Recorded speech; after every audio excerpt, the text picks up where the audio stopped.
The mountains echo with melodies, signaling a delightful family walk. While Maria holds a special place in our hearts, let's not overlook the Von Trapp children. Though no longer in their youthful teens, some are embarking on exciting ventures. As the final collaboration between Rodgers and Hammerstein, The Sound of Music stands as a pinnacle of stage-to-screen adaptations. What memories does this musical evoke for you? Released on April 1, 1965, The Sound of Music remains a cherished classic, captivating audiences with its timeless tale and enchanting melodies nearly 6 decades ago. Since its debut, this cinematic gem, once the highest-grossing film of its era, has endured in our collective affection. In this video, we explore the current endeavors of the talented cast members who contributed to this cinematic sensation. Now, if I had a whistle, I'd give it a resounding blow, as it's time for the cast introductions. Richard Haydn as Max Detweiler. Richard Haydn portrayed Max Detweiler in the movie. Haydn was recognized for his portrayal of peculiar characters, including Edwin Carp, Claude Gretl, Mr. Music 1950, Richard Rancid, Miss Tatlock's Millions 1948, and Stanley Stale, Dear Wife 1949. His stage performances often featured deliberate over-nasalization and exaggerated enunciation. In Sitting Pretty alongside Clifton Webb and Maureen O'Hara in 1948, Haydn took on the role of a nosy neighbor and gossip, employing his distinctive nasal voice. He portrayed Professor Summerlee in The Lost World, 1960, and appeared alongside Doris Day in Please Don't Eat the Daisies the same year. In a 1960 episode of The Twilight Zone titled A Thing About Machines, he depicted Mr. Bartlett Finchley, a peculiar technophobe besieged by his household appliances. On April 1, 1964, he revisited his character Edwin Carp in an episode of The Dick Van Dyke Show, paying tribute to several vintage radio performers. On April 11, 1968, he assumed the role of a Japanese businessman in an episode of Bewitched titled A Majority of Two. On February 23, 1969, he portrayed the magician with twin daughters in an episode of Bonanza titled The Lady and the Mountain Lion, S10 Ep 21. On January 12, 1973, he featured as Edward the Butler in Season 4, Episode 15 of Love American Style, titled Love and the Impossible Gift. In radio, Haydn brought Edwin Carp to life on The Charlie McCarthy Show and was a regular on The Swan Soap Show, starring alongside George Burns and Gracie Allen. Haydn authored a single book titled The Journal of Edwin Carp in 1954. He made his Broadway debut in 1939 in Set to Music and appeared in Two for the Show, 1940. Eleanor Parker as the Baroness. Eleanor Parker depicted the Baroness in the motion picture. She was present one evening at Pasadena Playhouse when noticed by a Warner Bros. Talent scout, Irving Kumin.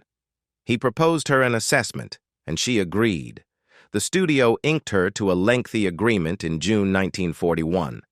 She was assigned some respectable roles in the B-movies Buses Roar, 1942, and The Enigmatic Doctor, 1943, and she had a minor part in Mission to Moscow, 1943.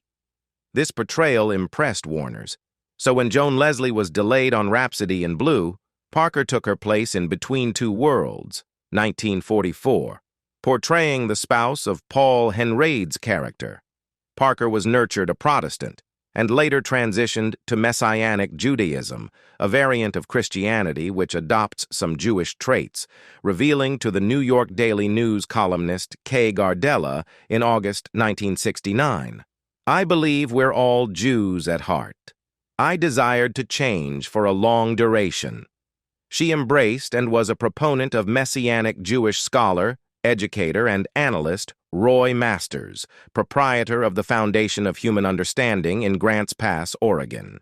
In 1978, she composed the introduction to Masters's book, How Your Intellect Can Maintain Your Well-Being.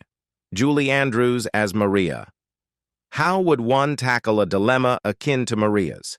Step forward the incomparable Julie Andrews, one of our 50 magnificent stars of the 1970s.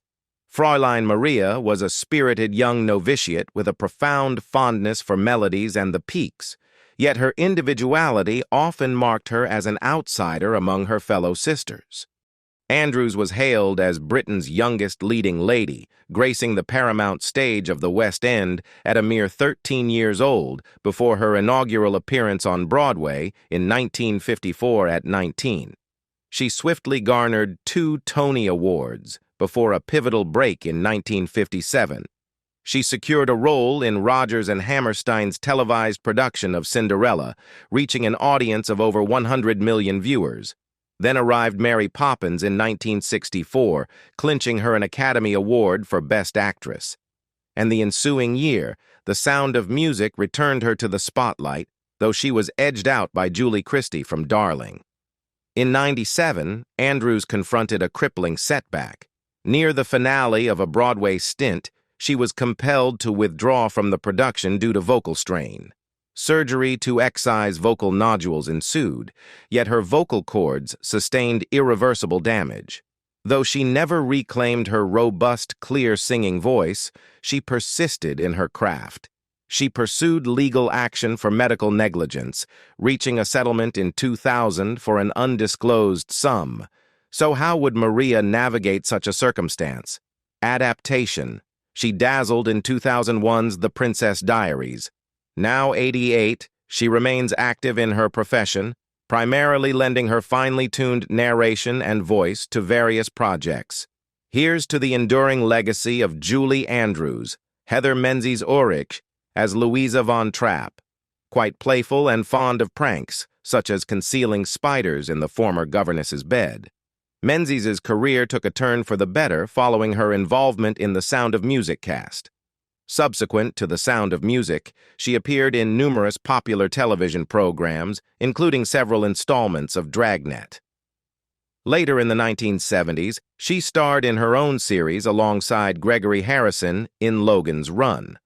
Unfortunately, it was axed after an exceedingly underrated season, and in 1990, she was part of the TV series American Dreamer. Menzies tied the knot with John Cluett in 1969, only to divorce him in 1973. She exchanged vows with Robert Urich in 1975. Urich and Menzies first crossed paths in 1974 while shooting a commercial where they tied the knot. They adopted 3 children together. After Urich's passing in 2002, Menzies established the Robert Urich Foundation and dedicated much of her remaining time to the organization, which raises funds for cancer research and provides support for cancer patients. Menzies-Ulrich received a diagnosis of terminal brain cancer in November 2017. She passed away on December 24, 2017. Christopher Plummer as Captain Georg von Trapp.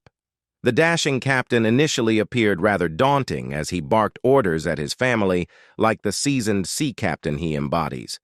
But ultimately, he revealed a heart of gold, brimming with a lively passion for music and a genuine moral compass underscored by his resistance to Nazi directives.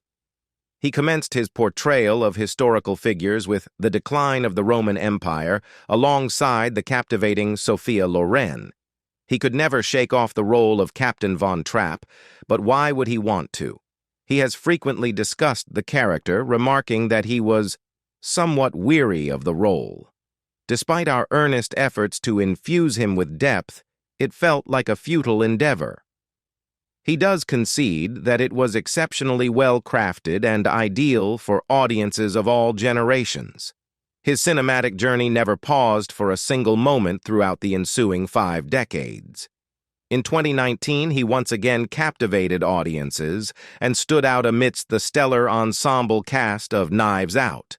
Plummer was sadly reported to have passed away in February 2021 at the age of 91 after more than 70 years of contributions to stage and screen.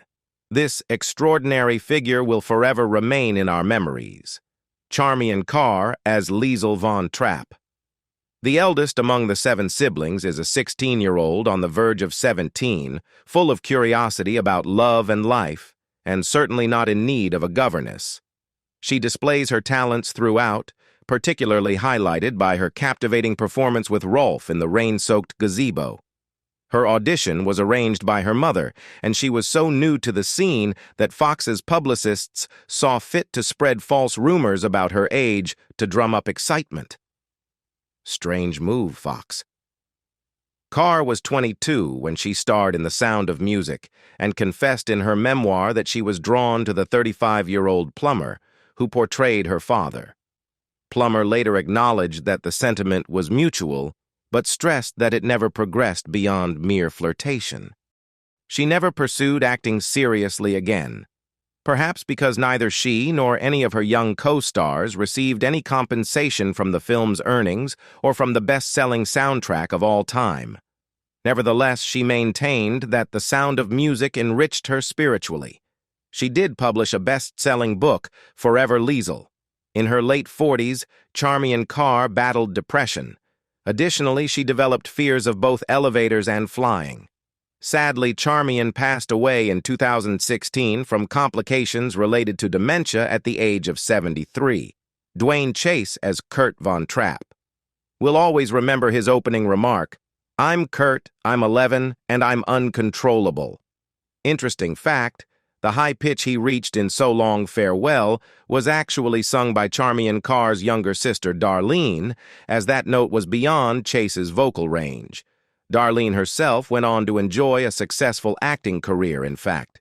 Duane dipped his toes into the Hollywood scene with an appearance on an episode of The Big Valley in 1966. He took on his role in The Sound of Music and then quietly stepped out of the limelight without leaving a trace.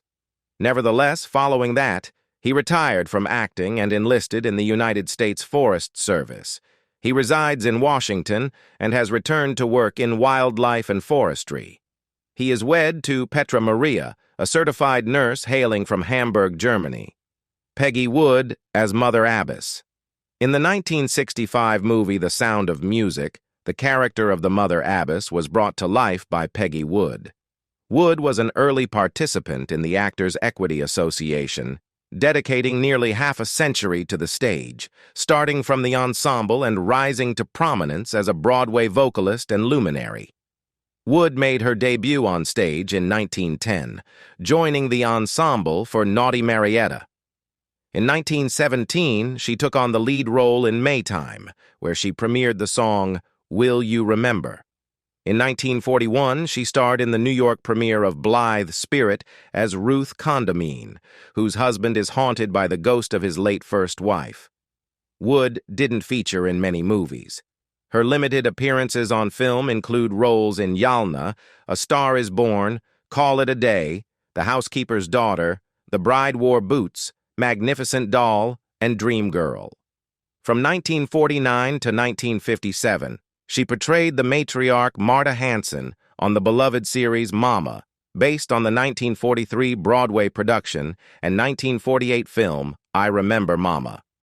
Wood was married and widowed twice. Her first spouse, poet-writer John Van Alstyne Weaver, passed away at 44. She welcomed their son, David Weaver, in 1927 when she was 35. Her second husband, William H. Walling, whom she married in 1946, worked as an executive in the printing industry and passed away in 1973. Their marriage lasted 27 years. She was a devoted Episcopalian and a member of the Episcopal Actors Guild. Wood passed away on March 18, 1978, at the age of 86 in Stamford, Connecticut, following a stroke. Kym Karath as Gretl Von Trapp. The youngest member of the group, Kym portrayed the bashful, innocent 5-year-old girl with charm. Kym continued to make occasional television appearances until 1981, securing notable guest roles, such as on The Brady Bunch in 1973. Eventually, she opted to return to her studies and relocated to Paris, France, to pursue art history. To this day, Kym maintains that she still harbors reservations about the country after, well, you know the scene. Karath earned her degree in humanities from the University of Southern California, and shortly thereafter she relocated to Paris, France, where she delved into art history studies and also pursued modeling. At 26, she tied the knot with Philippe Lequibec. They welcomed their son in 1991. Following a hiatus from acting, during which she resided in Greenwich, Connecticut, Karath returned to the craft in 2005. Karath has shared that she still harbors a discomfort around water after a near-drowning experience during the boat scene in The Sound of Music, as she was unable to swim. Nicholas Hammond as Friedrich von Trapp. The second oldest among the children, Hammond was just 14 years old. Due to his brown hair, Hammond had to endure numerous painful sessions of hair bleaching before and during filming. Hammond also gained recognition for his standout portrayal of Spider-Man and Peter Parker in the 70s television series The Amazing Spider-Man. His career has been continuous ever since. Hammond's most recent appearance was in 2019, when he featured in Quentin Tarantino's film Once Upon a Time. In Hollywood as actor-director Sam Wanamaker. Hammond exchanged vows with Laura Soley in 1980, and the couple separated in 1984. He relocated to Australia in the mid-1980s and currently resides in Sydney with Australian actress Robin Nevin. He maintains strong bonds with his Sound of Music co-stars, some of whom joined him and numerous other actors and colleagues for a public event as part of the Save the Rose Theatre campaign, alongside talent from various international productions. Debbie Turner as Marta von Trapp. Marta von Trapp had a penchant for all things girly and favored the color pink, as she confided in Maria. Throughout the filming process, Debbie Turner experienced multiple loose teeth, which were promptly replaced with false ones to maintain continuity. Following in the footsteps of her elder sister Liesl, after her role in Sound of Music, she retreated from the public eye. While she still participates in Sound of Music reunions, she has resided in Minnesota with her husband and 4 daughters since 1985, perhaps without the need for a governess. Although not actively involved in the film industry at present, she regularly reconnects with her Sound of Music family and has appeared on various television programs, including The Oprah Winfrey Show, where she reminisced about the film's 45th anniversary. Additionally, Turner served as one of the 3 judges for the floats in the 2011 Tournament of Roses parade, Portia Nelson as Sister Berthe. In The Sound of Music, Nelson took on the role of Sister Berthe, who rescued the von Trapp family in pre-World War II Austria by foiling a Nazi car. Upon returning to Los Angeles in early 1946, Nelson briefly served as secretary to film director André de Toth. She also held a secretarial position in the publicity department of United Artists Pictures.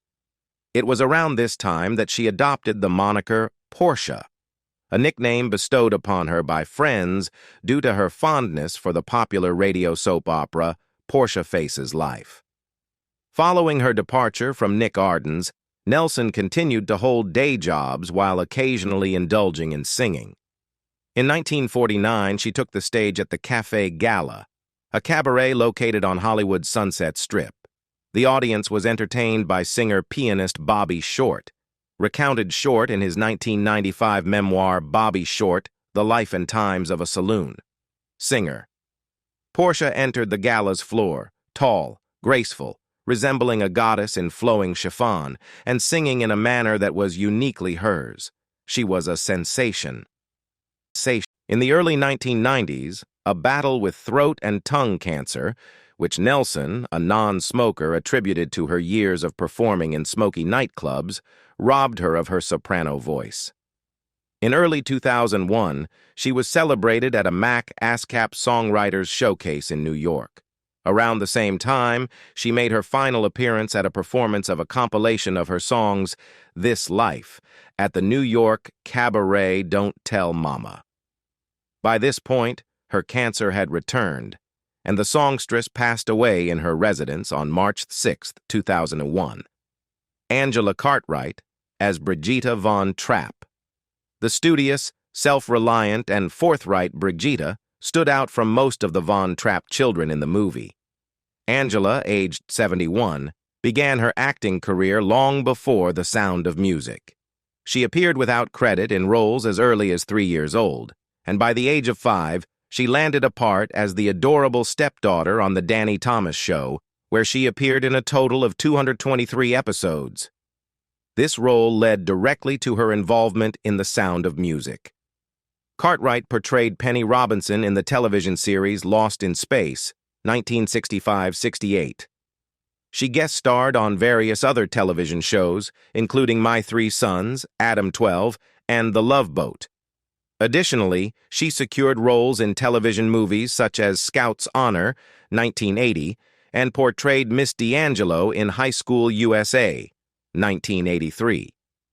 She played the character Teresa Mazzetti in Beyond the Poseidon Adventure, 1979, helmed by Lost in Space producer Irwin Allen. Cartwright made a brief appearance as reporter number 2 in the 1998 Lost in Space film, and as Dr. Smith's mother in the 3rd episode of the 2nd season of the 2018 Netflix rebooted Lost in Space series. Cartwright exchanged vows with Steve Gullion in 1976. They are parents to 2 children. She has pursued photography for 3 decades. Her photographic work is exhibited at her studio in Studio City, Los Angeles. Angela practices Catholicism and has attended Mass at St. Charles Borromeo alongside her sister Veronica. What a group of talented individuals. The Von Trapp children had to overcome some fierce competition to secure their roles. Among the youngsters who auditioned were Kurt Russell, Richard Dreyfuss, and the 4 eldest Osmond brothers. Reportedly, Dreyfuss lacked dancing skills, but he certainly excelled at crushing a cup. Just watch our Jaws cast video. Do you think any of those actors could have effectively portrayed the characters from this enduring classic? Which song will be playing on repeat in your mind all day? Share your thoughts in the comments and let's start a conversation.